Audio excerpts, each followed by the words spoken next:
adorarmos ao nosso Deus cantando juntos.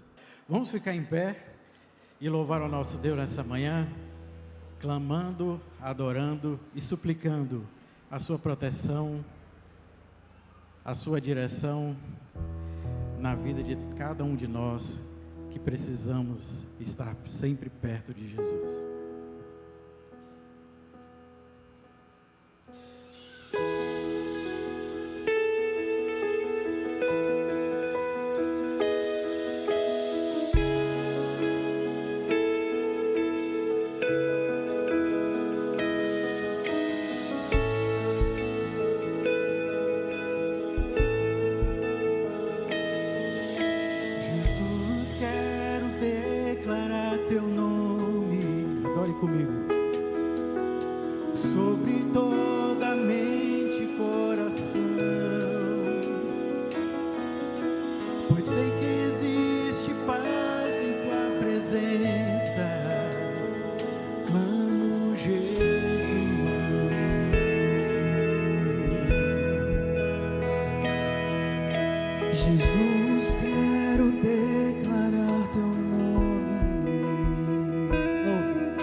Quebrando os vícios dessa geração, declaro que há esperança em liberdade. Clamo Jesus,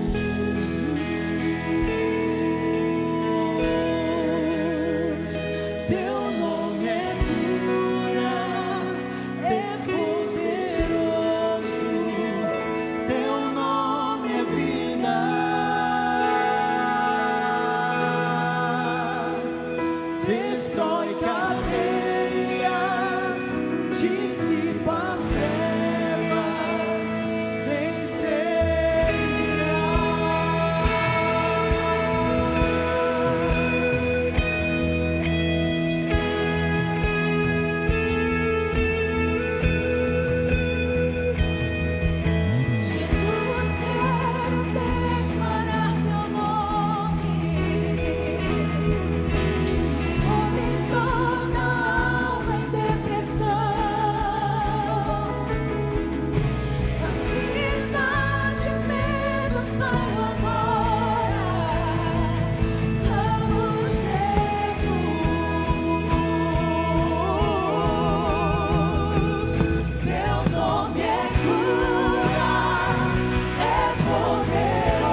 A escuridão, Ele vai trazer a sua luz sobre sua família. Clame o santo nome Jesus.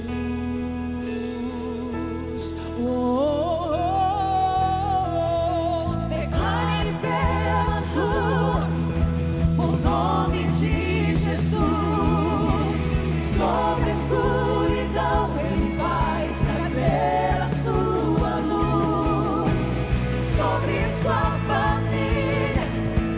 Clame o santo nome Jesus.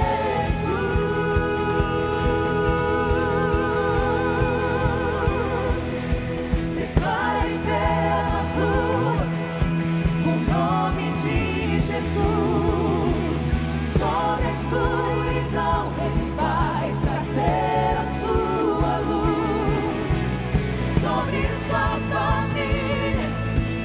Clame o santo nome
quero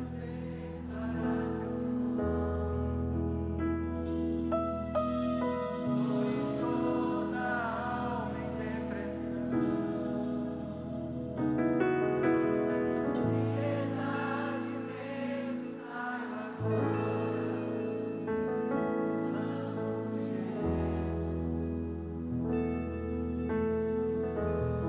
Amém.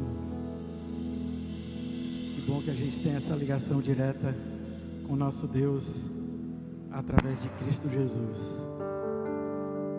Pelo seu sacrifício aqui nessa terra, veio para morrer, mas veio para criar essa ligação direta com nosso Deus. Que a gente possa adorar o nosso Deus constantemente, todos os dias da nossa vida.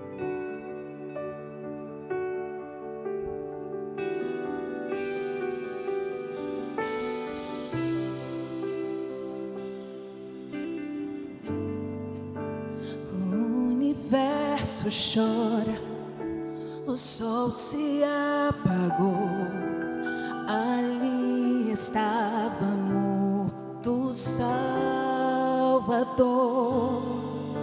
seu corpo lá na cruz, seu sangue derramou, o peso do pecado ele levou.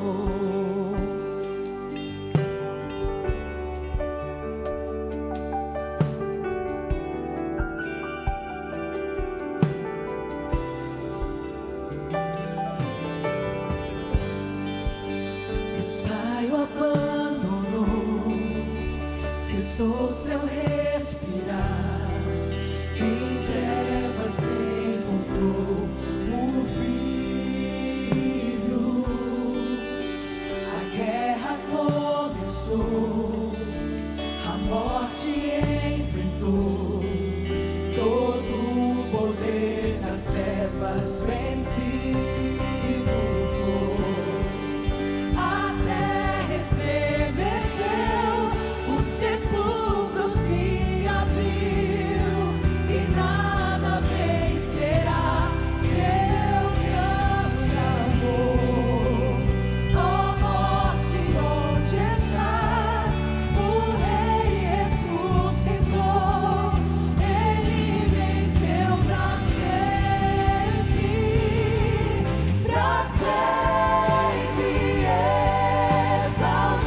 exaltado é, para sempre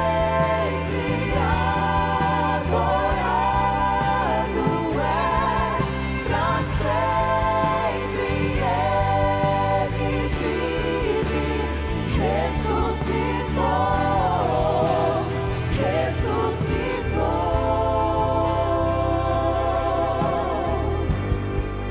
A terra estremeceu, o sepulcro se abriu e nada vencerá seu grande amor. Ó morte, onde estás? O Rei ressuscitou, ele venceu para sempre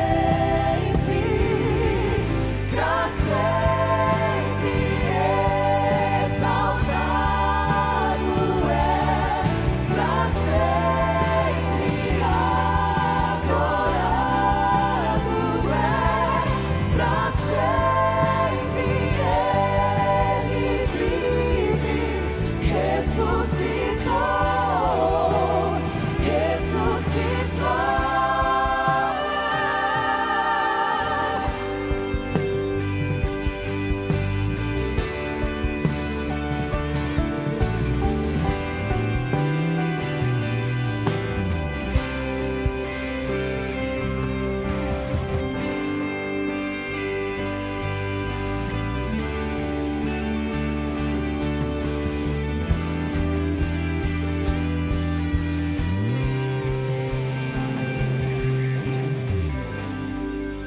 Cantamos aleluia, cantamos aleluia, cantamos aleluia. O Cordeiro venceu, cantamos aleluia. Cantamos aleluia, o Cordeiro venceu. Cantamos aleluia, cantamos aleluia, cantamos aleluia, o Cordeiro venceu. Cantamos aleluia, cantamos aleluia, cantamos aleluia, o Cordeiro venceu. Cantamos aleluia, cantamos aleluia, cantamos aleluia, o Cordeiro venceu.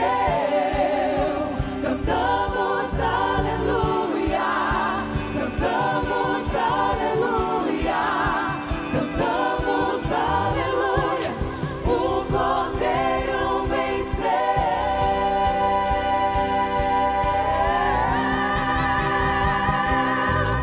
Pra sempre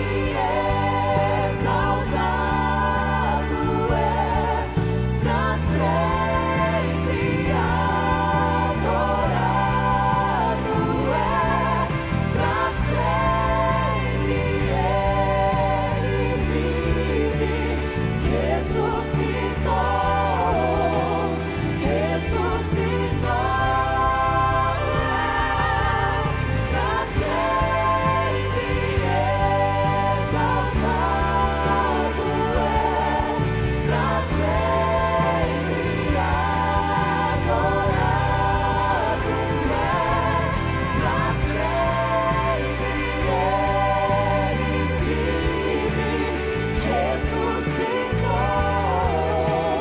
ressuscitou.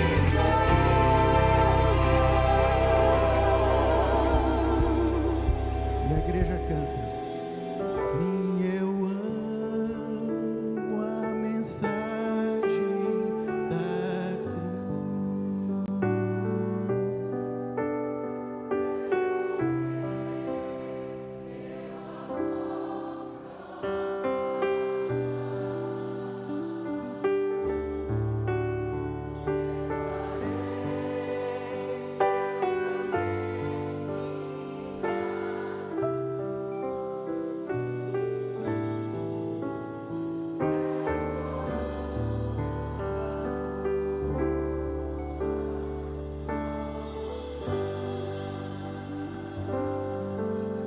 Mais uma vez, bom dia. É uma alegria poder receber todos vocês aqui nesse sábado. Essa igreja, como uma igreja adventista, tem alguns costumes típicos e nós temos a alegria hoje de apresentar o pequeno Heitor. Eu queria chamar aqui o Heitor, também os seus pais.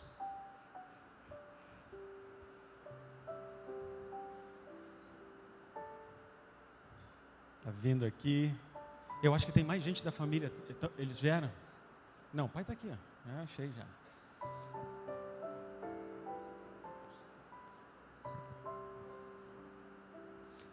Eu acredito que os avós estão aqui. Podem vir aqui, pode subir aqui, ó, por gentileza. Alegria receber vocês aqui também. Para apresentarmos o pequeno Heitor. Heitor é um menino sorridente. Nós estivemos juntos fazendo uma visita e foi muito bacana. Vamos ficar um pouquinho mais para cá, que aí vocês ficam na luz.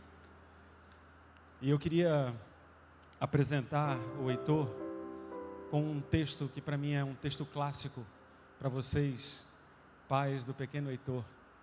Porque nós temos uma imensa responsabilidade. Nós conversamos isso, né? Nós temos a responsabilidade de conduzir as crianças, os nossos filhos, nos pés do Senhor. E esse ato que nós estamos fazendo agora de apresentação do Heitor é um ato de compromisso de apontar o caminho certo para ele. E tem um detalhe que eu queria apresentar para você, foi motivos de estudo da nossa lição da Escola Sabatina, que está em Deuteronômio capítulo 6, o verso 4 e 5, diz aqui: Escuta, ó Israel, o Senhor nosso Deus é um único Senhor. Portanto, ame o Senhor seu Deus de todo o seu coração, de toda a sua alma e de toda a sua força. O princípio que tem que ser ensinado, meu querido e minha querida, para o pequeno Heitor, é o princípio de amar a Deus. Se ele crescer amando a Deus, ele vai ser um cidadão diferente. Ele vai ser um cidadão de bem diferente. Eu tenho certeza que os outros meninos, ao se relacionarem com o Heitor, vão olhar e falar assim: rapaz, que menino diferente. O pessoal do mercado, quando ele já estiver indo comprar pão, vai olhar e falar assim: rapaz, que menino diferente. Mas isso só vai fazer se vocês fizerem esse papel, vocês pais. É lógico que se estende à família também, se estende à igreja também. E por isso hoje nós vamos apresentar o pequeno Heitor, dedicando ele ao Senhor, para que ele seja conduzido na criação, nos caminhos do Senhor, amando e servindo o Senhor. Posso pegar ele no meu braço? Será que eu ainda estou acostumado? Segura aqui para mim, meu querido. Faz só... O último faz 17 anos. Ainda tem a manha.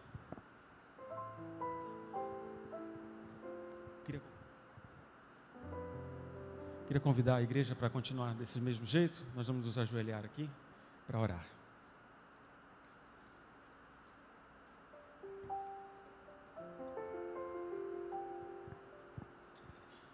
Pai querido, que alegria é poder celebrar esse momento com essa família, dedicando e apresentando o pequeno Heitor, um menino que vai crescer num ambiente muito hostil que é esse mundo, mas na maior certeza que nós temos do teu cuidado, do teu amor e da atenção dos teus pais, para que ele ame, conheça o Senhor e tenha o entendimento dele voltado para fazer a tua vontade e te servir.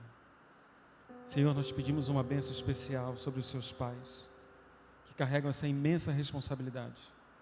Também os seus familiares, os seus irmãos, seus pais, que eles possam também continuar apresentando o Senhor, mostrando quem é o nosso grandioso e poderoso Deus.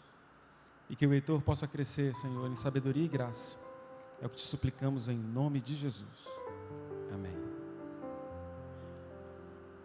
Queria chamar aqui a equipe do Ministério Infantil. Nós temos uma cerimônia muito legal. Tem toda uma técnica agora.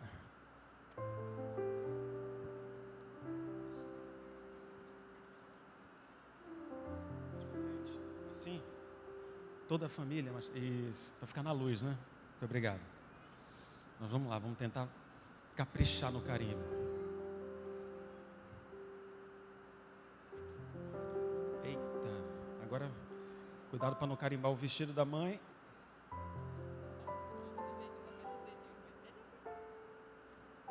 Ficou top. Uma fotinho. Vamos tirar uma foto aqui. Eu acho que era bom limpar também para não sujar ninguém. Já. Tá aqui com o pé carimbado.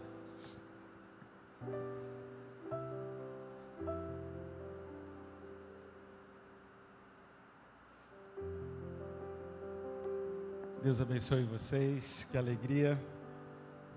Que Deus possa continuar abençoando o pequeno Heitor. Vai, mamãe.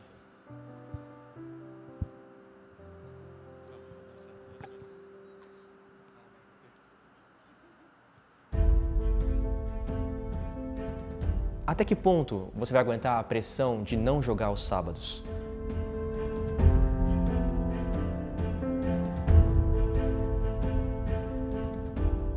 O esporte cria pontes e derruba preconceitos. Você vai pedir para não jogar de sábado, você vai estar lá, mas estando lá, você vai usar isso como uma forma de testemunho.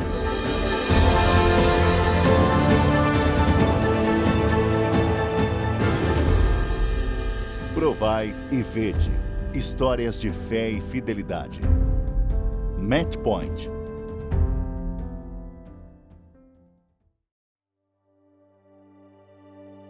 Eu gosto muito do verso de 1 Coríntios 10:13, que diz que tudo que fazemos deve ser feito para a glória de Deus.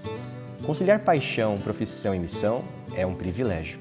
A realidade da maioria das pessoas é trabalhar para ganhar o pão de cada dia e encontrar algum hobby, algum lazer, alguma atividade extra que seja capaz de proporcionar alegria e prazer e que não seja ligado a uma obrigação. E por isso eu me sinto um privilegiado, porque o que garante o meu sustento também dá sentido à minha vida. Pouca gente associa ser atleta a ser religioso, mas o apóstolo Paulo cita algo comum a ambos, que é a disciplina. Ser um atleta cristão adventista envolve dedicação e ensina lições muito importantes como aprender a lidar com as vitórias e derrotas que acontecem em todos os aspectos da vida. A gente diz que o tênis de mesa é um xadrez em movimento, porque é preciso ter estratégia, concentração, equilíbrio emocional, preparo físico, para saber como vai jogar, onde vai jogar, qual o próximo movimento e qual o melhor jeito de antecipar o movimento do seu adversário. O tênis de mesa entrou na minha vida começando com uma brincadeira, depois começou a ficar sério quando teve uma competição na escola. Procurei uma escola de tênis de mesa e me dediquei 5 horas por dia, 2 vezes por semana. E anos mais tarde eu comecei a competir como atleta profissional. E não é comum você ver atletas profissionais adventistas. E você sabe bem por que isso acontece. Querendo ou não, as provas acabam acontecendo no sábado. Quanto mais forte você é, mais alto você chega. Isso envolve, então, técnicos, envolve patrocinadores, envolve uma equipe, envolve uma delegação. Então, até que ponto você vai aguentar a pressão de não jogar aos sábados? E eu penso sobre isso o seguinte: você vai pedir para não jogar de sábado, você vai estar lá, mas estando lá, você vai usar isso como uma forma de testemunho. Fala pessoal, eu sou o Walter Kiaper, sou atleta de tênis de mesa e hoje, sexta-feira, acabei de fazer minha participação no Challenge do circuito nacional. Fiz 2 jogos, venci os 2 jogos e agora tá escurecendo aqui, porque o pôr do sol tá chegando. E agora na fase final eu vou acabar perdendo o WO, porque cai depois do pôr do sol e não tinha mais o que fazer. Mas é assim, vida de atleta adventista, óbvio que eu tô com muita vontade de jogar, tinha muita chance de pegar um pódio, mas Deus sempre em primeiro lugar. E agora, um feliz só pra vocês, depois de tudo isso, só agradecer a Deus por mais uma bênção de participar e quem sabe domingo vem então uma medalha, não sei. O esporte nos une, mas também nos desafia a ser cada vez melhor. Às vezes, isso quer dizer avançar, mas em outras, recuar. Quando surge a chance de participar de uma competição, não dá para saber se os jogos vão cair no sábado ou não. Mas antes de inscrever para o campeonato, os nossos atletas, eu explico para a entidade responsável pelo evento a nossa posição sobre a guarda do sábado. O sábado ele não é uma regra para ser superada.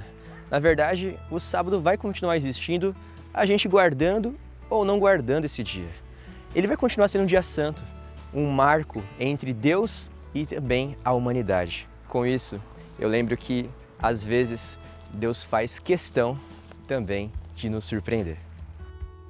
Pai, mãe, Esther, acabou aqui o brasileiro e deu certo, 28 de julho, primeiro lugar, campeão brasileiro, depois de muito treino, com o apoio de vocês também aí, recebendo essa semana, obrigado.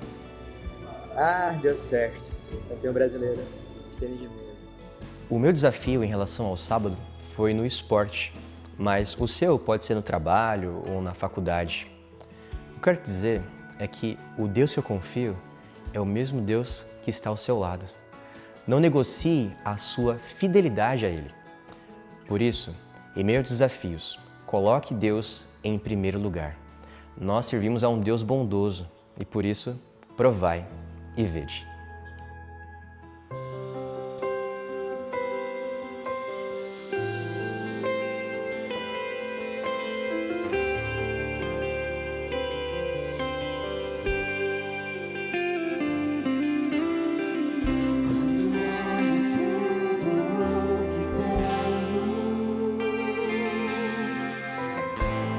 Veja tua graça em mim.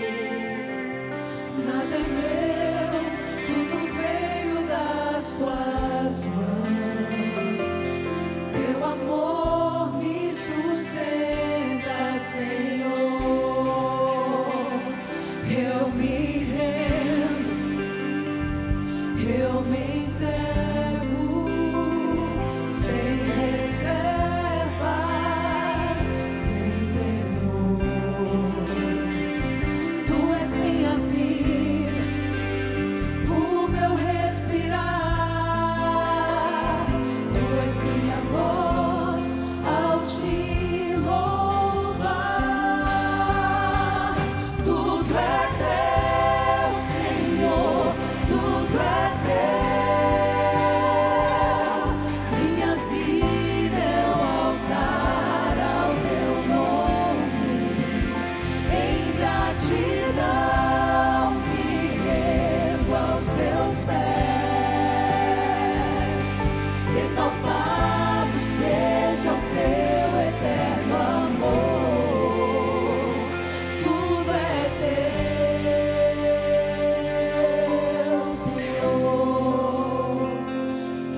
exaltado seja o teu eterno amor. Tudo é teu, Senhor. Tudo é teu.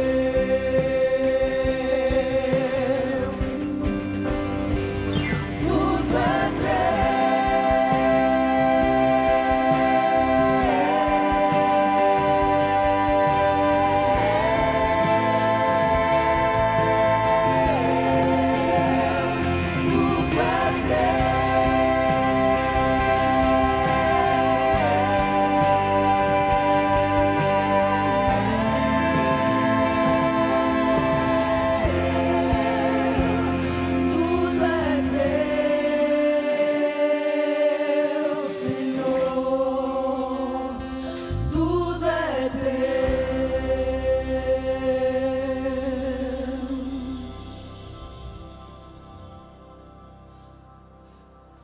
Oremos.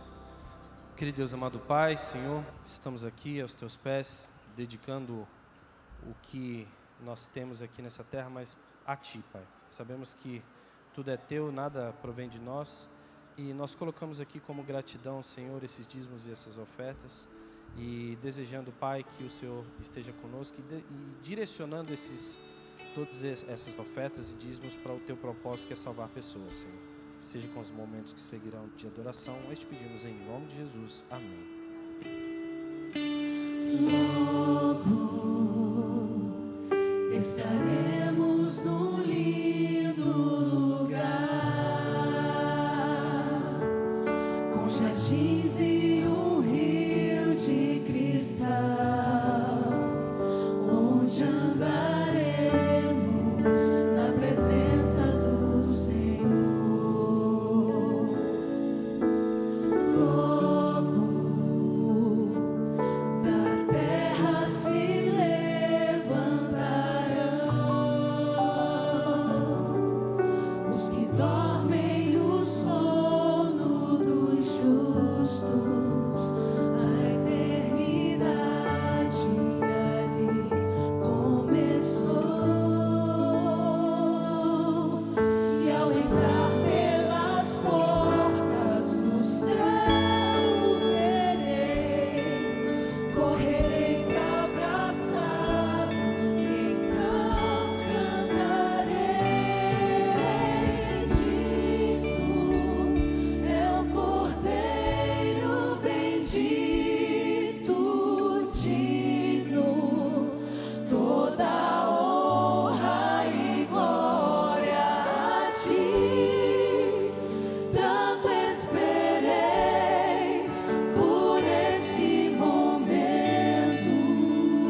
poderoso, digno de louvor, digno de louvor.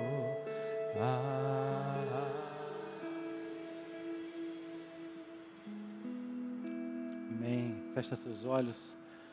Pai, obrigado pelo privilégio de adorar o Senhor aqui na sua casa. Obrigado porque é em espírito e em verdade que aqui estamos para declarar quão poderoso é o seu nome, para declarar que o Senhor é poderoso para nos libertar, nos transformar, nos mudar, nos moldar. E por favor, Pai, manifesta mais uma vez o teu poder agora, que a tua palavra será aberta, fale ao nosso coração, em nome de Jesus. Amém. Você pode assentar. Um feliz sábado. Que alegria para mim estar aqui nessa igreja, para mim é um grande privilégio. Está sendo a nossa primeira vez aqui em Manaus, eu e a minha família. A gente veio cumprir uns projetos missionários também. Nós temos, hoje, como eu fui apresentado, eu lidero a juventude do sul do Brasil, ali dos 3 estados do sul. E nós temos alguns missionários fazendo missão aqui no Amazonas. E eu tive o privilégio de visitar alguns grupos. E para mim foi um privilégio, uma alegria coincidir de poder estar aqui nesse sábado também. O pastor Daniel, ele é um amigo de longa data. Na verdade, nós estudamos juntos, nos formamos juntos na mesma turma. E é um privilégio para mim estar aqui nessa igreja e estar com o meu amigo, com a Raire também, tem sido um privilégio para a gente. Bom, eu quero estudar a Bíblia com você hoje, e se você trouxe a sua Bíblia, eu gostaria que você abrisse ela no livro de Mateus, capítulo 10. Mateus, capítulo 10. Vamos estudar a palavra e pedir que Deus fale ao seu e ao meu coração nessa manhã.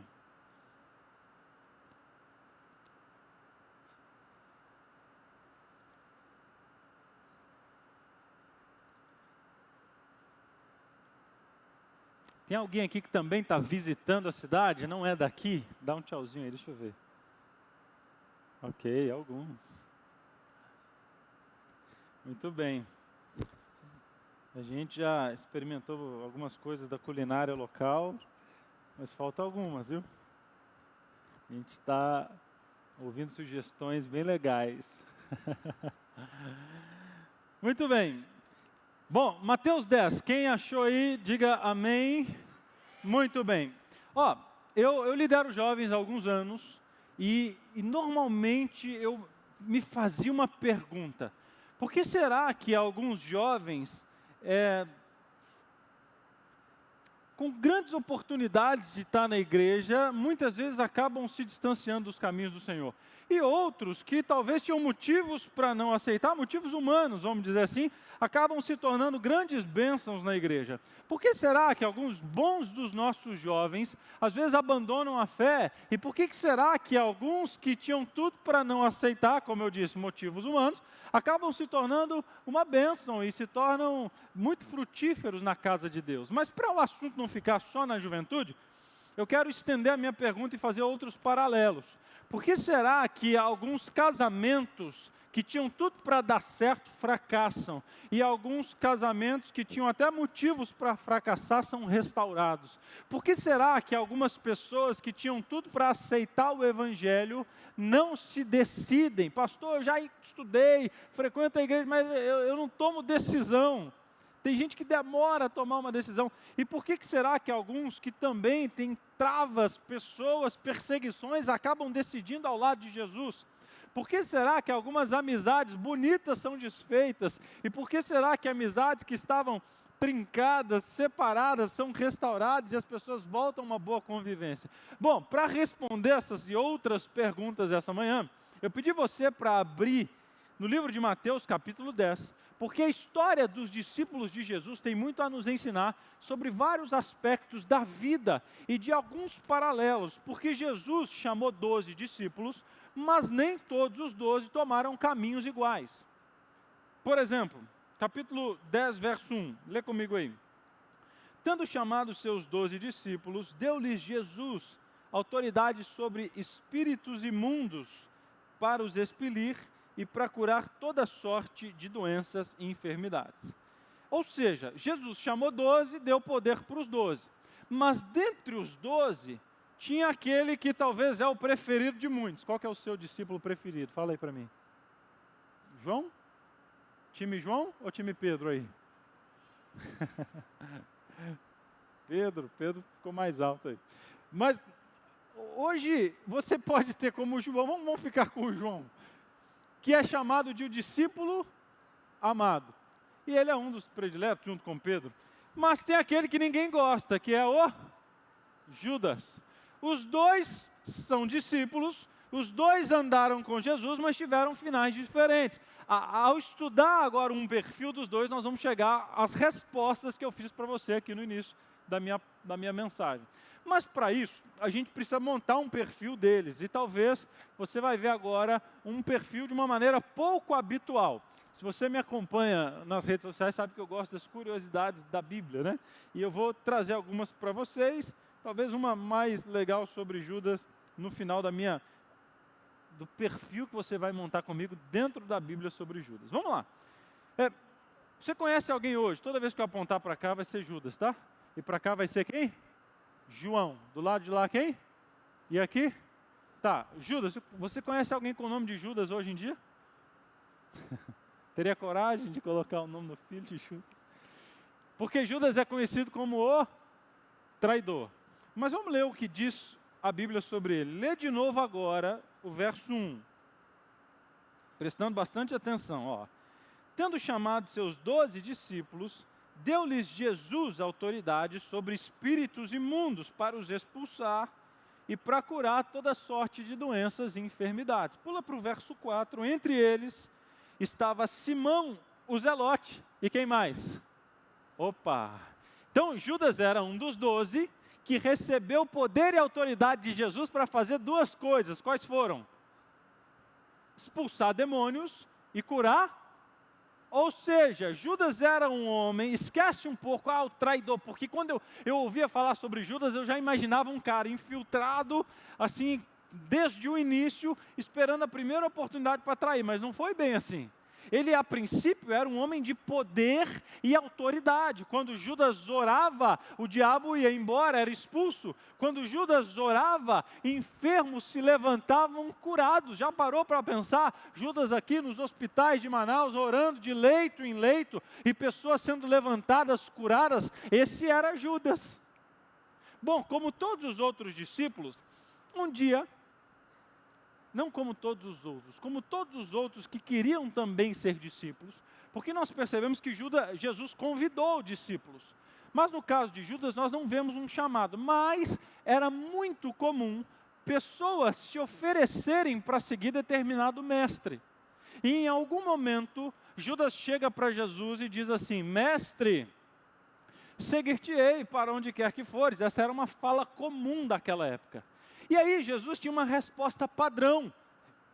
Ele dizia assim: olha, as raposas têm covis, as aves do céu têm ninhos, mas o Filho do Homem não tem onde reclinar a cabeça. Em outras palavras, era mais ou menos assim: olha, eu sei que você quer me seguir, mas não pense em me seguir atrás de vantagens financeiras ou conforto, porque eu não vim para oferecer isso. Judas escuta tal resposta e diz para Jesus: tudo bem, eu quero seguir porque eu quero estar com o Senhor, eu quero aprender aos teus pés, eu quero me parecer com o Senhor. E Judas abandona o que ele fazia e agora ele vai seguir a Jesus. Alguns dos detalhes que eu contar para você essa manhã, tanto de Judas quanto de João, você também vai encontrar no livro Desejado de Todas as Nações, num capítulo chamado Judas, e em outro capítulo que diz o título, Chamou os 12. Judas então ele abandona a vida que tinha e vai seguir a Jesus. Vamos montar um perfil. Judas curava enfermos, expulsava demônios, e até então era um homem abnegado. O que é isso, pastor? Aquela pessoa que está disposta a abandonar o que tinha para seguir Jesus. Alguns dizem que Judas era o mais intelectual dos 12. E se ele era de fato assim, eu também creio, ele aprendeu isso na Torá, porque antigamente a escola do tempo de Jesus era através da Bíblia. Se aprendia a ler e escrever através da Torá. E também dos profetas, ou seja, o Antigo Testamento.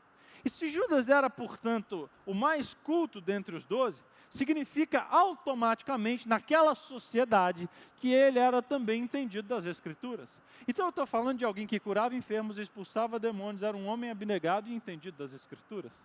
Vai para João agora, capítulo 13, verso 29. A gente vai ficar entre os evangelhos, esses 4 primeiros livros do Novo Testamento, e só um verso no livro de Atos, que é o primeiro depois dos evangelhos. João capítulo 13, verso 29.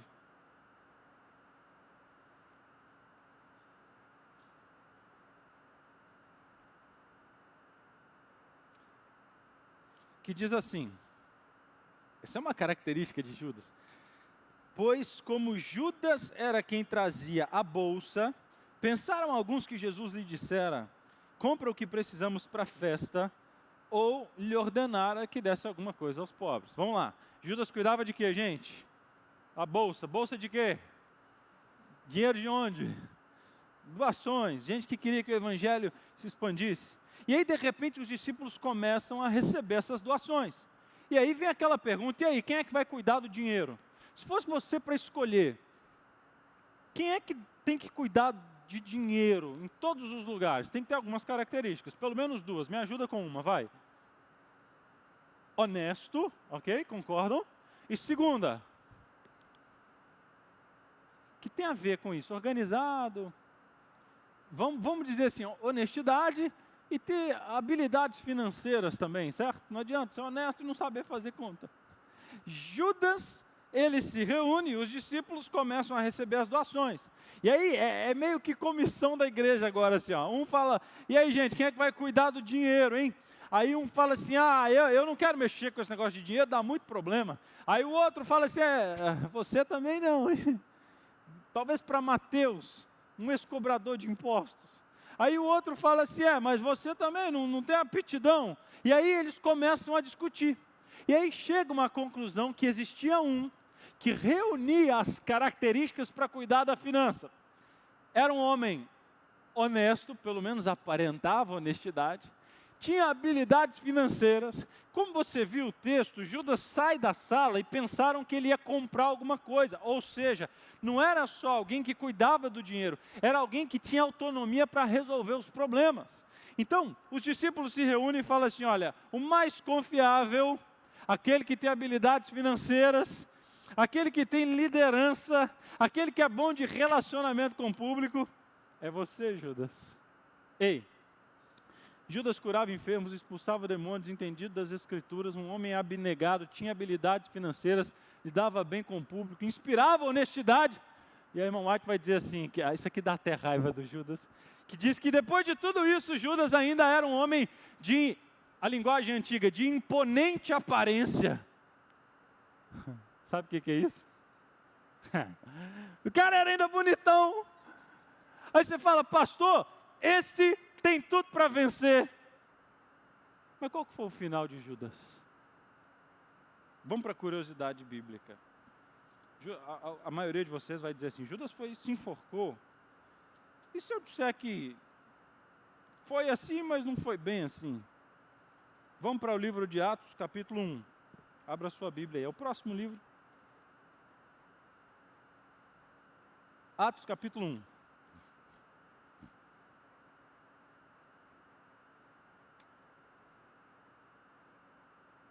O livro de Atos foi escrito depois da ressurreição e ascensão de Jesus.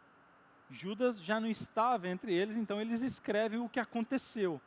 Versículo 16, que diz assim, irmãos, convinha que se cumprisse a escritura que o Espírito Santo proferiu anteriormente por boca de Davi, acerca de Judas, que foi o guia daqueles que prenderam Jesus, porque ele era contado entre nós e teve parte no ministério. Agora olha o verso 18.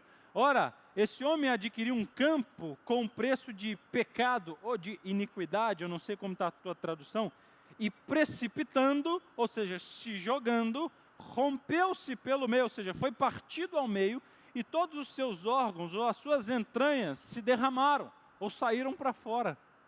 Pastor, o que aconteceu? O Evangelho não diz que Judas saiu para se enforcar, sim, só que quando ele vai se enforcar, o livro de Atos complementa.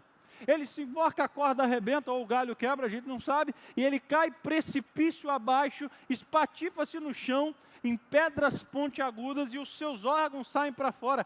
Quem passava via a cena. Ei, por que será que jovens cheios de potencial às vezes abandonam a fé? Se afastam da igreja, abandonam o Senhor. Por que será que casamentos bonitos às vezes terminam? Por que será que algumas amizades lindas são desfeitas? Por que será que tem gente que tem tudo para se decidir ao lado de Jesus e não se decide? Por que será, hein? Bom, tem um outro discípulo esperando. Lembra o nome dele? Conhece alguém com o nome de João? João é conhecido como discípulo. Vamos conhecer o João agora de acordo com a Bíblia. Vai lá para Marcos capítulo 3. Marcos capítulo 3. Volta um pouquinho a sua Bíblia e você vai chegar no livro de Marcos capítulo 3.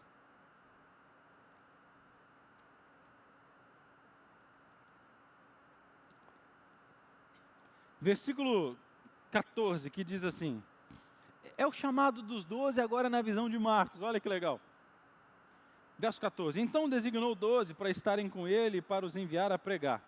Aí vem o verso 17, tem um detalhe interessante, que diz que entre os 12, verso 17, estava Tiago, filho de Zebedeu, e João, o seu irmão, aos quais Jesus, deu para eles o apelido ou o nome de Boanerges, que significa discípulo amado, né?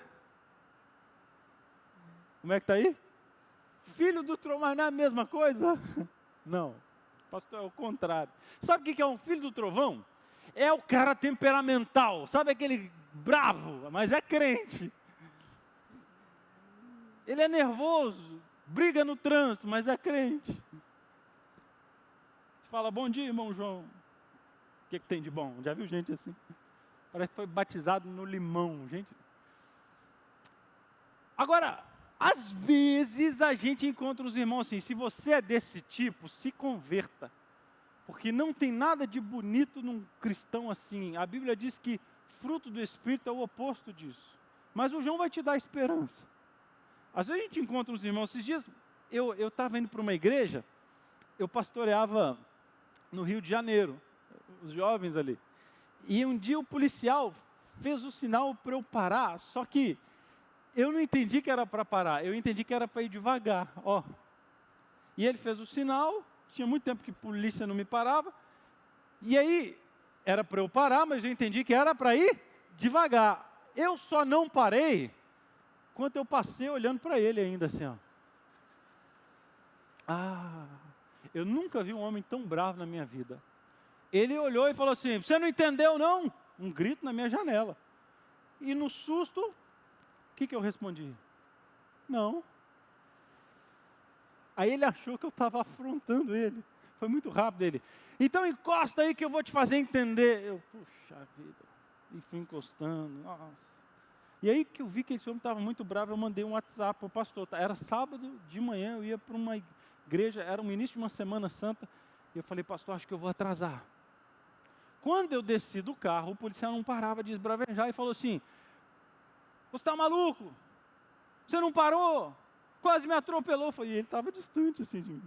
E fique sabendo, eu tenho um outro carro para atender, mas fique sabendo que eu vou achar alguma coisa, eu vou voltar aqui, espera aí, e eu vou achar alguma coisa, e eu vou prender seu carro, eu vou achar alguma coisa dentro da lei, e eu vou prender seu carro, você espera aí. E eu até agora não tinha falado nada.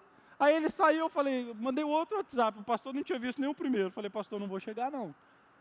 Vê outro para pregar aí. Esse homem não vai me deixar, o policial está bravo aqui comigo. Só que essas pessoas muito bravas, elas dão aqueles rompantes, né? Parece que depois o trem ruim sai dela e ela respira.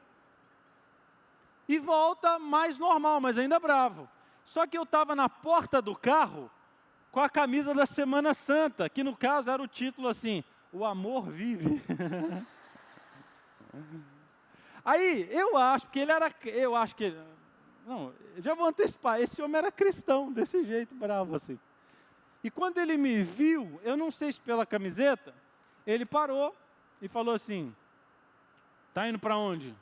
Não, estava indo para onde? Aí eu, para a igreja. Aí ele falou assim, Aí eu não sei, que na minha cara, alguma coisa, sei lá. Você é pastor? Sou. Aí, irmãos, ele mudou. Ele mudou porque ele era cristão, era irmão. Aí quando ele viu que era irmão, pastor, igreja, ele mudou. Ele falou assim, ô pastor, tem que parar, pastor. Fiz o sinal, você passou a parar. Eu não. Aí eu tive a oportunidade. Aí, irmão, desculpa. Acredita, não era para te afrontar, eu achei que era para ir devagar. Ele, não, pastor, você quer sinal de parar, pastor? Eu não entendi. Ele tem que parar, pastor. Quando fala assim, tem que parar. Vai que você pega um policial estressado aqui, pastor. Não, você acredita nisso? Eu olhei para ele e falei assim, não, ainda bem que foi você, né, irmão? Ele é claro, ainda bem, pastor, toma aqui a carteira. Pode ir, pastor, vai lá para a igreja, ora por mim lá. Eu falei, eu vou orar mesmo. Eu fiquei uns 4 dias com esse cara na cabeça, falei, que crente é esse? Aí eu fiquei pensando, será que o João não era disso aqui para pior? A ponto do próprio Jesus mudar o nome dele e falar assim, eu não vou te chamar de João não, você é filho do trovão. Imagina, Jesus te colocar um apelido por conta do teu temperamento. Esse era o João. Aí você pega a Bíblia e você vai ver que não era só, ele era temperamental, arrogante, mesquinho, mas não era só isso, ele também queria os melhores lugares. Uma vez Jesus fez um sermão assim, gente, quem quiser ser o maior, tem que ser o menor, o servo, ajudar os outros, ser humilde. Acho que Jesus dava uma olhadinha para ele assim, Por quê? Porque uma vez ele chega para Jesus, quando não tinha ninguém perto, e fala assim, Jesus, quando o Senhor estiver lá na glória, olha, me coloca eu do teu lado, meu irmão do outro, para a gente mandar em todo mundo. Se alguém faz isso hoje, a gente ia falar assim, que irmão sem noção, né? Mas era o João, meio que sem noção, temperamental, mesquinho, arrogante, queria os melhores lugares. Vamos ver um último verso aqui, vai em Lucas capítulo 9. Lucas 9. Isso aqui você fala assim, não é possível. Não é possível que ele fez isso. Lucas capítulo 9, versículo 49. Isso aqui você falando, não é possível. Falou João e disse, mestre, vimos certo homem que em teu nome expulsava demônios e nós lhe proibimos, porque ele não segue conosco. Dá uma pausa, só para você entender, nós vamos continuar a leitura. Imagina a cena, o cara está lá expulsando o demônio e o diabo não sai e de repente ele olha para o lado e vê o João. Ele deve ter pensado assim, agora esse diabo vai ver aqui, está chegando o João aí, espera aí. Aí o João, ao invés de chegar e expulsar o demônio, ele expulsa a pessoa. Vai embora aí, deixa o diabo quieto aí, rapaz, você não pode falar em nome de Jesus, não. Ou senão expulsa em outro nome. Aí ele volta orgulhoso para contar para Jesus, e Jesus, é lógico, o repreende, diz assim, verso 50, não o proíbas, porque quem não é contra você, é por você, quem não é contra nós, é por nós. João, não faz isso, fez errado. Aí a cena continua, olha isso aqui. E aconteceu que ao se completarem os dias em que devia ser ele assunto ao céu, manifestou no semblante a intrépida resolução de ir para Jerusalém. Ou seja, Jesus queria ir para Jerusalém. E enviou mensageiros que o antecedessem. Indo eles, entraram numa aldeia de samaritano para lhe preparar a pousada. Dá uma olhadinha aqui para mim, só para a gente ficar claro. Jesus estava aqui, imagina que aqui é um mapa da Bíblia. E lá o teclado é Jerusalém. Como era muito longe, tinha que dormir no meio do caminho. Só que o meio do caminho era de samaritano, e samaritano não gostava de judeu, judeu de samaritano. Só que tinha que dormir aqui. Aí Jesus teve uma ideia. Vou mandar 2 discípulos, bem jeitosos, para ir à frente. Sabe quem que ele manda? João. Aí, o texto diz assim, verso 53, os samaritanos não o receberam, porque o aspecto dele era de quem decisivamente ia para Jerusalém. O samaritano falou, aqui não. Agora entra em cena, irmãos, o discípulo do amor, olha só. Vendo isso, verso 54, os discípulos Tiago e João perguntaram, Senhor, queres que mandemos descer fogo do céu para os consumir? Não é possível. Senhor, não deixaram a gente dormir lá não, vamos orar para Deus matar esse povo aqui. Cair fogo e morrer todo mundo lá, vamos, posso? Aí Jesus repreende ele de novo, esse é o discípulo do amor, hein? 55, Jesus diz, não, o Filho do Homem não veio para destruir, verso 56, e sim para salvar. Aí você pensa assim, pastor, esse aqui tem tudo para dar errado, né? Temperamental, mesquinho, arrogante, queria os melhores lugares, impulsivo, estava sempre errando. Mas qual foi o final de João? Pastor, João se transforma de filho do trovão ao discípulo do amor. E não só isso, Deus usa ele para escrever o Evangelho de João, primeira, segunda, terceira carta de João e o livro de Apocalipse. Por que será que alguns jovens que têm tudo para fracassar conseguem vencer? E vencem vícios, vencem pecados, vencem um temperamento difícil, vencem um passado cruel, vencem uma ansiedade quanto ao futuro. Por que será que isso acontece com alguns jovens? Por que será que alguns casamentos falidos são restaurados? Por que será que tinha gente que tinha motivos humanos para não se decidir e se decide? Por que será que tem gente que não falava com outra, agora voltaram? Porque o Espírito Santo entrou nesse coração. Por que que acontece com uns e não acontece com outros? O que eu preciso entender para que isso aqui não aconteça comigo e isso aqui aconteça? Qual que é o diferencial? Afinal de contas, o mesmo Jesus, os mesmos sermões, os mesmos milagres, mas caminhos diferentes. Assim acontece também na igreja. Nem todo mundo aqui vai tomar a mesma decisão. E qual que é o segredo, pastor? Eu vou te explicar. São apenas dois. Primeiro, se você esquecer de todo o sermão dessa manhã, você vai lembrar hoje de duas palavras. Repete comigo a primeira, conviver, vai. A segunda, relacionar, vai. Primeira, segunda, para mim, existe uma grande diferença que eu tenho visto no meu ministério com jovens, com adultos, com igreja, que uns dão certo e outros não. Primeira, existe uma diferença entre conviver com Jesus e se relacionar com Jesus. Como assim, pastor? Eu te explico. Conviver, veja, é possível você conviver com uma pessoa até debaixo da mesma casa, morar na mesma casa e não se falar com ela, não ter relacionamento. Então, convivência é diferente de relacionamento. As duas são importantes. Porém, uma só não é suficiente. Judas convivia. João, como é que é a palavra? Relacionava. É mais ou menos assim. Os dois ouviam os mesmos sermões. Só que um ia para casa. E o outro terminava o culto, colocava a cabeça no ombro de Jesus em alguns momentos. O que isso significa? É que um ficava só com o serviço religioso e o outro ficava com a intimidade. Seria mais ou menos o seguinte, todos nós aqui estamos na igreja, e a igreja é muito bom, é convivência. A Bíblia diz, não deixem de congregar. Se você não congrega, ou talvez está me acompanhando, você precisa vir de vez em quando à igreja também. É importante, você precisa congregar, é mandamento bíblico lá em Hebreus. Porém, é suficiente? Não. Por que você fala, pastor, que conviver é congregar? Porque eu te explico. Aqui na igreja a gente fala assim, vamos abrir a Bíblia, e você abriu. Vamos ficar em pé e cantar, e você cantou. Vamos orar, e você ora com a gente. Porém, quando o culto acaba, não tem ninguém lá na tua casa dizendo assim, e aí, vamos abrir a Bíblia? Vamos cantar agora? Hora de adorar? Vamos orar? E se você não faz por conta própria, da porta para fora, você está só convivendo. Por que tem muita gente que saiu na pandemia em algumas igrejas? Porque exatamente foi retirado delas a única coisa que elas tinham, convivência. E se não tem um relacionamento com o Senhor em casa também, você acaba se afastando. Então existe uma diferença. Eu tenho a mesma tentação que você todos os dias. Do meu lado da cama tem um celular e a Bíblia. A vontade que eu tenho muitas vezes é pegar isso aqui primeiro. Aí o Espírito Santo fala assim, Gustavo, conviver ou relacionar?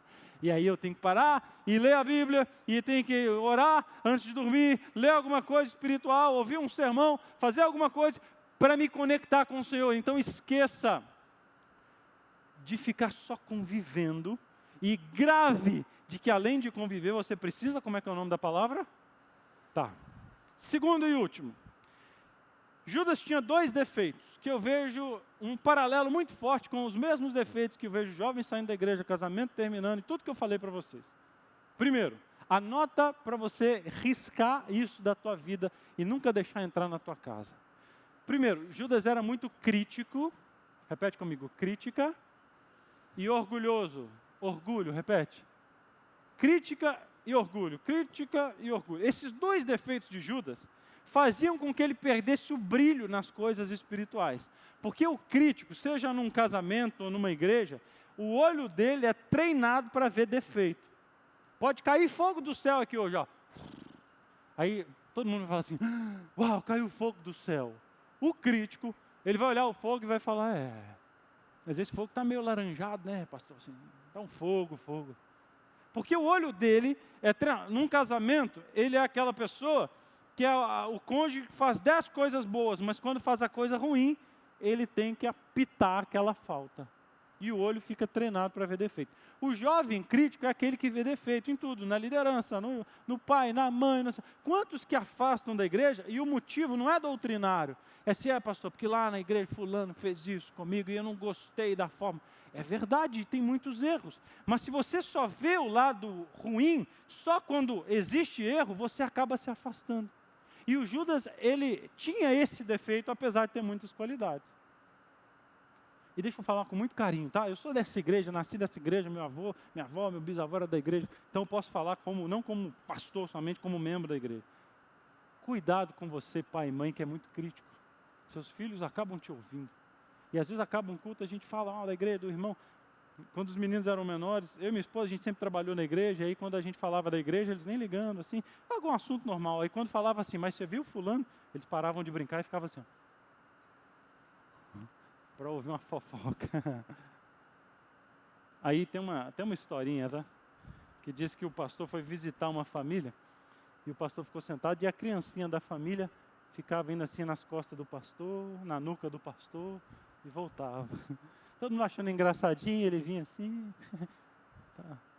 Aí, o que foi que você está indo aí nas costas do pastor? Aí criança não guarda, né?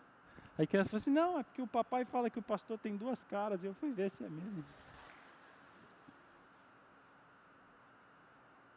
Cuidado com a crítica dentro da sua casa, senão você forma mini críticozinhos. Eu conheço uma família que a filha afastou e depois chamou ela para um programa da igreja e ela falou assim, eu vou para a sua igreja que você só fica falando mal dela? Ame a sua igreja, fale bem da sua igreja. Tem defeitos, mas é a igreja de Deus, amém? E outro problema, Judas, ele era orgulhoso, crítico e orgulhoso. O que é o orgulho? É aquela pessoa que a mensagem é sempre para o outro, de menos para ela. Pastor, foi uma bênção aí, deixa eu ver se dá tempo de eu te contar outra história rápida. Isso ajuda você a gravar. Aí disse que tinha um outro irmão na igreja que toda vez que o pastor pregava, ele falava assim, pastor, o sermão foi uma bênção, viu? Os jovens precisavam ouvir essa mensagem aí. Aí no outro dia, pastor, foi bom, tinha um pessoal visitando a igreja, foi bom para eles. No outro dia, pastor, tem uma família, isso aí foi bom para eles, eu fiquei até olhando assim. Aí conta a história que um dia choveu e o irmão era o dia escalado para abrir a igreja, uma igreja pequena, e resultado foi só o pastor e o irmão. Aí o pastor pensou assim, hoje eu pego ele. E conta a história que o pastor pregou o seu melhor sermão naquele dia. Foi para a porta cumprimentar. Vamos ver o que ele vai falar agora. E quando o irmão saiu, falou assim, pastor, o sermão foi uma bênção, viu? Pena que quem precisava ouvir não veio, né? Claro, eu estou te contando aqui umas histórias, mas isso é muito real. Cuidado, não deixa o orgulho tomar seu coração. E o João tinha todos os defeitos, mas ele tinha uma qualidade. Eu não sei, eu dei um nome, não sei se é o melhor nome, mas vai te ajudar. Humildade espiritual. Que qualidade é essa, pastor? É a pessoa que ela erra, ela falha, mas quando Jesus a repreende, ela não desiste, ela não abandona. Quantos jovens eu já ouvi falar assim, pastor, eu vou sair da igreja, mas por quê? Porque eu andei fazendo umas coisas erradas aí, e é melhor eu não ficar e vou resolver minha vida lá fora. Se você fizer isso, é o primeiro passo para a apostasia, é o que o diabo quer. Só que quando João caía, ele levantava caía, levantava, e não desistia, caía, levantava. E de tanto insistir em ficar em pé, de filho do trovão, se tornou discípulo amado. O que isso significa? Que você, menina, você, rapaz que está me ouvindo, que talvez o diabo está soprando aí no teu ouvido, dizendo assim, olha, aqui não é lugar para você, é melhor você abandonar, é melhor resolver a tua vida depois de ter volta. Isso você precisa repreender em nome de Jesus. Seu lugar é aqui que você vai ser transformado, é aqui que Jesus transforma filhos do trovão em discípulos do amor. Então não desista. Estou falando para alguém que estava pensando em desistir. Não desista, persevere, continue, seja fiel, lute, jejue, ore, clame, e a mudança e o milagre virá. Eu vou terminar, te contar uma história final. Essa não é uma história ilustrativa, é uma história real. Logo no início do meu curso de teologia, o pastor Daniel e eu estávamos no primeiro ano ali do curso. Eu era muito novo ali, com uns 18, 19 anos. E eu tinha uma aparência assim, de mais novo ainda do que 18, 19 anos. Então eu fui chamado para os finais de semana para ajudar uma igrejinha próxima ali do IAN, onde nós estudamos, ali na Fádiva. E aí eu estava todo empolgado, um garoto ali, 18 para 19 anos, fui lá ajudar uma pequena igreja e estava ali para ser recebido. E eu lembro que a irmã, quando foi me apresentar, o Léo fez uma apresentação minha aqui, toda cheia de... A irmã me apresentou assim, ó. Olha aqui, irmãos. Olha as crianças que mandaram para ajudar a gente. Eu olhei para a irmã e falei, poxa, irmã, podia ser melhor, né? Mas aí, eu estou te contando isso porque algo foi plantado de maneira errada no meu coração. Eu queria agora provar para aquela irmã que, apesar de jovem, eu podia ser útil na igreja. E eu acabei fazendo uma coisa que hoje eu não faria. Mas para querer provar, esse é um grande problema, você não tem que provar nada para ninguém. Mas para querer provar, eu acabei fazendo uma coisa que hoje eu diria não para ela. Ela me chamou para dar um estudo bíblico às 15h. E eu fui, eu e o Rafael, que era um colega da turma da tarde.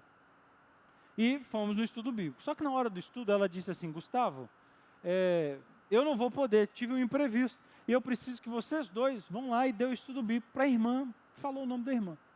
Não me lembro o nome da irmã. Tá bom, o endereço do estudo bíblico, nós vamos. Até aqui está tudo certo. Só que aí eu falei assim, e ela está lá com a família? Ela não, aqui está um primeiro problema. Ela está sozinha em casa. E era um vilarejo. E aí eu falei, irmã, não era bom ter uma outra mulher com a gente da igreja? Porque imagine, nós somos novos aqui, e aí a gente vai chegar numa casa de uma mulher que está sozinha em casa, não pega bem. Aí ela, muito missionária e muito insistente, falou, não, vão lá, ela está esperando e tem horário, por favor, vocês vieram ajudar a igreja. E por conta daquele episódio de manhã, eu não discutia muito, eu falei, então tá, não é o ideal. E ela, quando a gente estava preparando para ir, ela disse assim, tem mais um outro detalhe. Ela está sozinha não porque ela mora sozinha, é porque ela faz estudo bíblico escondida do marido. Aí não, irmã, aí não, imagina, escondido, o quê? Do marido? Ela mas vai dar tudo certo. Eu falei, não vai não, irmã, não vai, imagina, escondida do marido. Ela fica tranquila, esse é o horário que o marido não está em casa.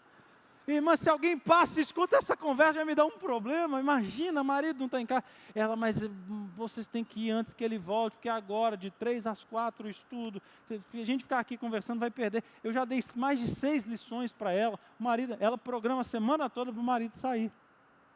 E aí, por conta do episódio de manhã, sem discutir muito, eu falei, então vamos. Hoje eu não iria. Quando a gente estava indo, ela falou assim, só não demora, porque se passar do horário, ele pode chegar. E ele diz para todo mundo que odeia crente. Então é por isso que ela estuda escondido, entendi. E a gente estava preparando para ir, ela falou assim, só tem mais uma coisa. O que foi? Aí, eu não sei quantos vão se lembrar. Na época passava um programa na televisão, e ela falou assim, eu não sei se é verdade, mas o pessoal aqui do povoado, todo mundo tem medo dele. Porque eles chegaram há pouco e todo mundo diz que ele já apareceu até na televisão, num programa chamado Linha Direta. Quem lembra disso? Lembra? era um programa só de foragido da justiça. Acontecia em outro estado, eu tinha medo lá na minha casa, porque era uma simulação de crime, o cara que matou tantos e estava foragido. Eu, como é que é, irmã? Ela, pois é, mas vai dar tudo certo. E aí nós fomos para o estudo. Eu já combinei com o Rafael, cara, vamos lá, a gente faz uma oração, vai embora. E quando a gente chegou lá, batemos na porta. E de repente a mulher atendeu e nós nos apresentamos. Tudo bem, nós somos da igreja adventista, a irmã está dando estudo bíblico, né, irmã Raimundo? Pois é, a gente quer continuar, ela não pôde vir. Tudo bem, podemos entrar? E ela olhou para um lado e falou, tá bom, pode entrar. Parecia que estava um contrabando ali. E aí a gente entrou, era uma casa pequena, muito simples. Eu lembro que ela se sentou desse lado, a porta estava aqui, o Rafael aqui, e eu fiquei assim, ó, de frente para ela, mas também de frente para a porta. E o estudo começou, eu ficava olhando pela janela, olhando para a porta e para a Bíblia. Para a porta, para a janela e para a Bíblia. De repente ela começa a ganhar confiança e começa a desabafar, e ela diz assim, meu marido é um homem muito violento. Eu falei, irmã, a gente ouviu umas histórias aí, né?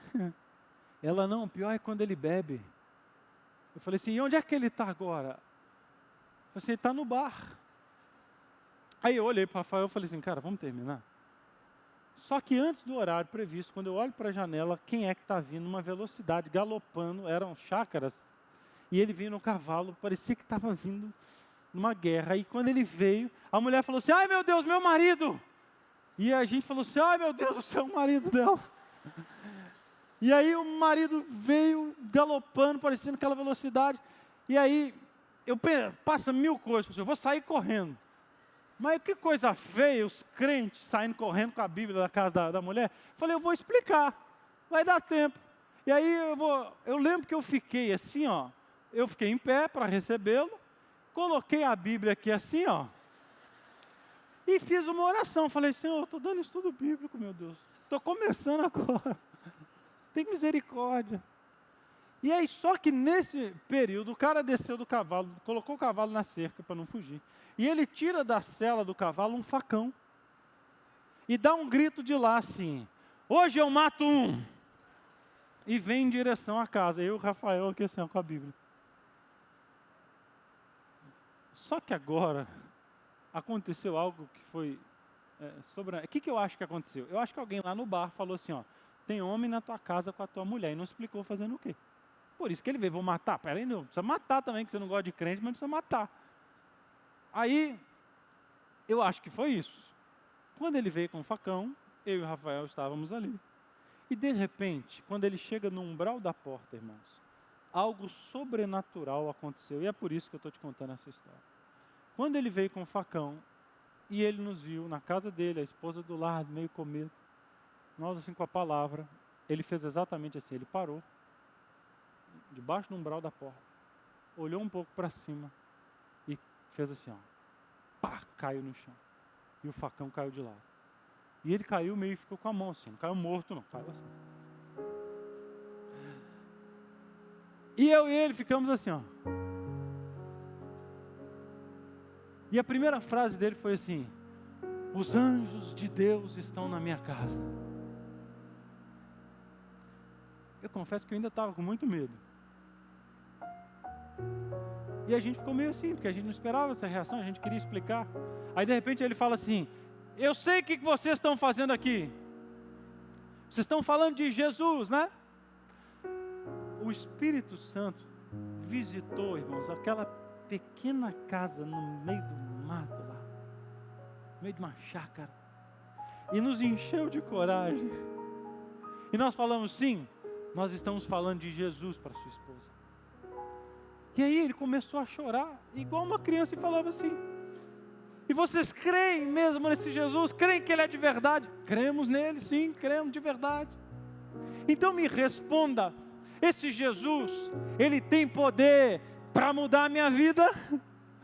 E ele chorava e dizia assim, porque eu estou cansado, eu sou um homem mau, eu já fiz o mal para muita gente, mas eu não quero mais ser assim, sabe, um filho do trovão, cansado de ser quem ele era.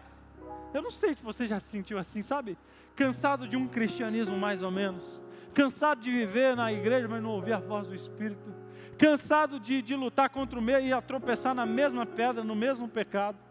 Cansado. E esse homem, eu senti tanta sinceridade que ele clamava. E nós nos levantamos e falamos, é claro, Jesus é poderoso, Ele transforma, Ele muda, Ele é real, Ele é vivo, Ele ressuscitou.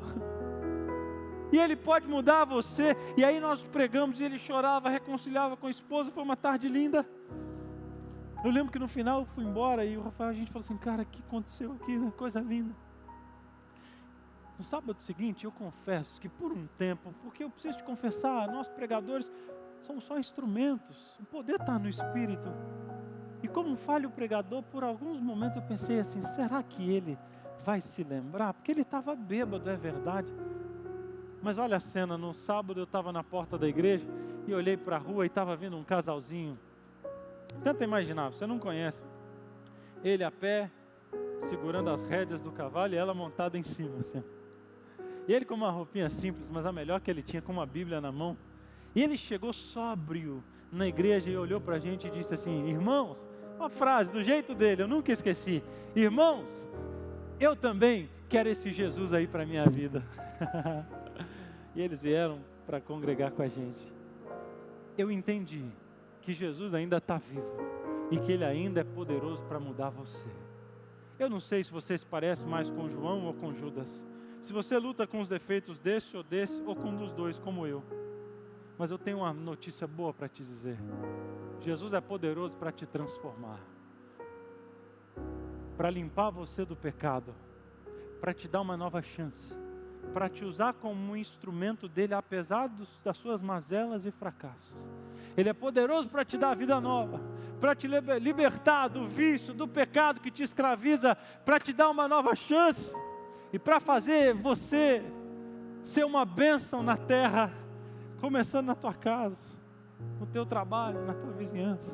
Mas para isso, você precisa mais do que conviver, você precisa relacionar, e relacionamento implica compromisso, implica sair de uma posição cômoda e dizer, Jesus, eu te aceito como meu Salvador, e hoje eu quero me entregar, e hoje eu quero voltar, e hoje eu quero reconciliar, e hoje eu quero um milagre da transformação, porque eu vou olhar para ti, Jesus, eu quero escolher Jesus, e ser transformado pelo Senhor. Você vai ouvir uma música agora, e eu queria que, enquanto a Heidi canta, você pudesse tomar uma decisão nessa manhã. A decisão de se entregar. Ou a decisão de voltar para Jesus. Será que eu estou falando para alguém que precisa voltar? Que está distante de Jesus, estava só convivendo, ou melhor, só convivendo e olhe lá, mas hoje entendeu que precisa voltar e ter um relacionamento com Jesus? Será que eu estou falando para alguém que ainda não se decidiu, ou não estava decidido ao batismo, mas hoje quer se decidir e dizer, Jesus, eu te entrego a minha vida e quero me entregar a ti? Tem alguém aqui nessa situação que sente o desejo de voltar para Cristo hoje? Levanta a tua mão aí se você precisa voltar para Jesus. Amém. Vamos aplaudir essas pessoas como incentivo? E você larga a tua mão. Amém. Tem mais alguém que aqui está hoje e que precisa entregar o coração a Jesus? Ainda não é batizado, mas tem o desejo de ser totalmente Jesus e falar, Jesus, eu te entrego a minha vida. Levanta a sua mão também, deixa eu ver. Amém, olha aí algumas pessoas, vamos aplaudi-las também. Amém. Se eu estou falando para alguém que já é de Jesus, mas que está lutando contra um temperamento difícil, ou contra quedas, pecados, Jesus te limpa hoje, olha para Ele. E se você quer mais do que conviver e se relacionar, no final da música, você vai ficar em pé e eu vou orar por você.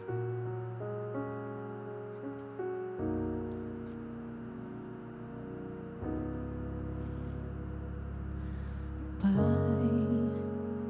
preciso te falar, contar o meu sofrer, o que está em meu coração, Senhor. Tenho tanto medo de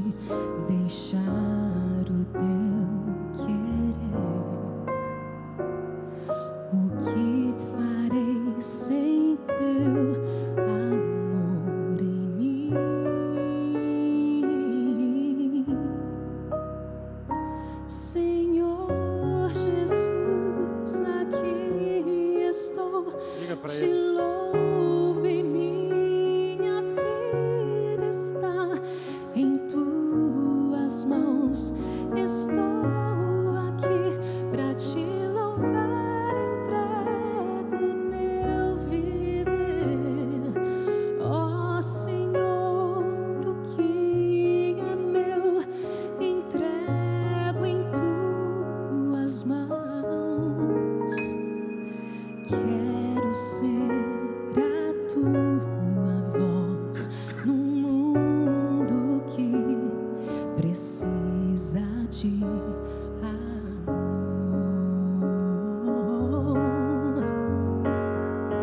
Tenho tanto medo de deixar o teu querer. O que farei sem teu amor em mim? Senhor Jesus, aqui estou. Te louvo e minha vida está em tuas mãos. Estou aqui para te louvar, entrego meu viver. Ó Senhor, o que é meu, entrego em tuas mãos. Quero ser a tua voz num mundo que precisa de amor.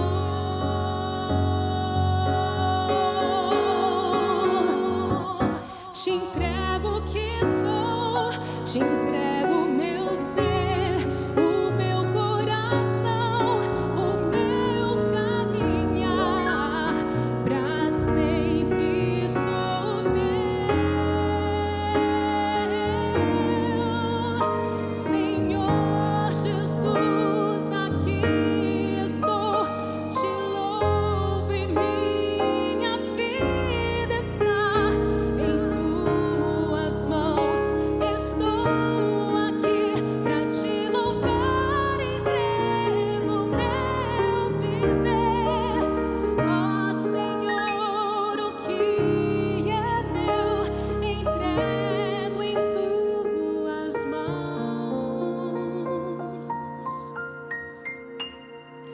Quero ser a tua voz num mundo que precisa de amor.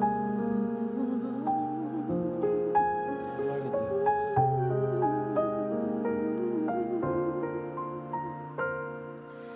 Quero ser a tua voz num mundo que precisa de amor.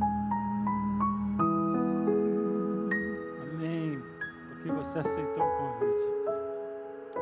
Amém. Porque Jesus está aqui hoje. E vai voltar para casa com você. Vai voltar para o seu lar, para o seu casamento, para os seus negócios, para a sua vida. O Espírito Santo está falando uma coisa aqui. Eu sei que algumas pessoas se manifestaram. Eu sei que o nosso horário também já avançou um pouquinho. E eu vi as pessoas, mas o Espírito Santo está dizendo assim: Gustavo, a igreja precisa saber de algumas pessoas para cuidar delas, porque são nossos irmãos na fé e que hoje estão voltando ou estão se decidindo ao lado de Jesus, e a gente tem que cuidar dessas pessoas. E eu queria muito terminar essa oração orando por esse grupo. Você me permite orar por você que hoje quer dizer assim: eu quero voltar, ou senão eu quero me entregar, ainda não sou batizado, mas eu quero ser um dia. E talvez você está do lado de alguém que já é da igreja ou não, e eu queria que tem que ser assim, ó, em 30 segundos, você e teu amigo viesse aqui para a gente terminar orando junto, pode ser? Então sai do teu lugar e nós como igreja vamos aplaudir enquanto você vem. Se você hoje está voltando para Jesus, vem aqui. Se você ainda não é batizado, está se decidindo, vem também. Sai do teu lugar, vem com um amigo, com uma amiga, rapidinho. Tem mais alguém? Vem, levanta, você que levantou a mão, vem aqui à frente para a gente orar. O pastor vai estar orando por você. Amém. Tem mais alguém? Vem aqui. Eu vou te esperar, mas tem que ser bem rapidinho. Vem cá. Amém. Tá vindo mais gente? Aplauda aí para incentivar, porque às vezes a pessoa fica, vou lá, vou, não vou, e fica nesse conflito. Então vem. Amém. Hoje é dia de retorno, é dia de restauração, é dia de nova vida ao lado de Jesus. Você está voltando hoje, eu quero dizer para o mundo, olha, estou voltando. Amém. Mais um. Vai. Incentiva. Amém. Se tem alguém, dá tempo de descer ali rapidinho para a gente orar. Por que o pastor faz isso? Eu tenho que te explicar uma coisa. No mundo espiritual, a Bíblia tem um verso que diz assim: aquele que é de Deus, o maligno não toca. Mas para você ser de Deus, você tem que manifestar. Compromisso envolve algo público. Você não namora escondido com compromisso. Você tem compromisso, você dá a mão e mostra para todo mundo. Deus é onisciente, mas o diabo não é. Você precisa mostrar para o universo que o Senhor Jesus é o teu Senhor. E quando isso acontece, a promessa se cumpre. Satanás não tem poder sobre a sua vida. Você é cheio da unção do Senhor e é protegido pelo Senhor. Então eu vou perguntar mais uma vez, tem alguém que quer dizer isso não só para a igreja, mas para todo o universo? Vem aqui agora, em nome de Jesus.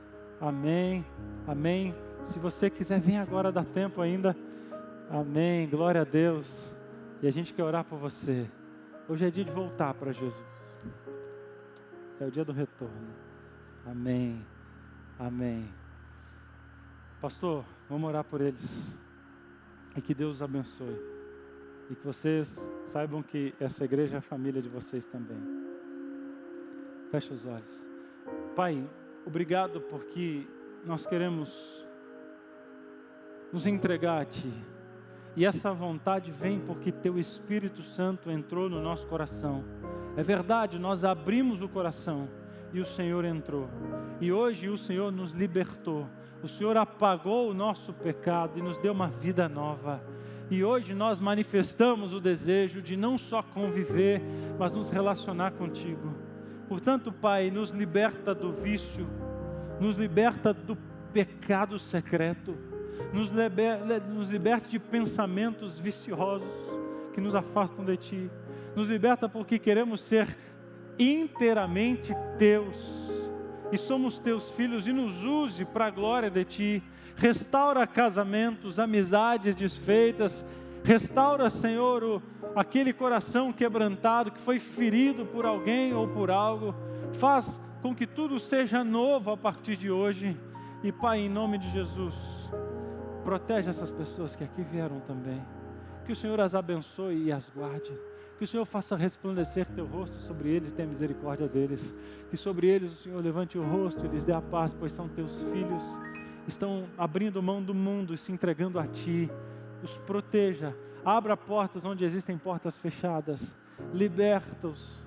Proteja-os. E derrame a Tua unção sobre eles. E sobre cada um de nós, em nome de Jesus. Amém. Dá um abraço aí quem está do teu lado. Que Deus abençoe você. Feliz sábado. Nos vemos amanhã.